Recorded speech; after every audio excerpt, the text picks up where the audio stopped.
Thank you, Kirk or Kirk, sa iyong tanong. Siguro, ang gusto mong itanong ay kung may sinusunod ba kaming formula or parang outline, siguro, or framework sa paggawa ng isang documentary. Walang isang specific formula kaming ginagamit.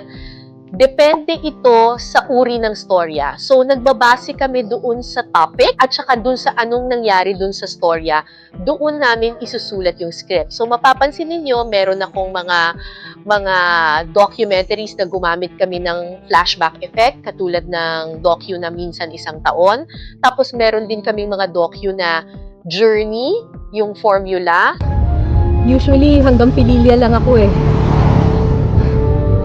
Pero ngayon, tatawirin natin yung probinsya ng Rizal para makarating tayo ng Laguna.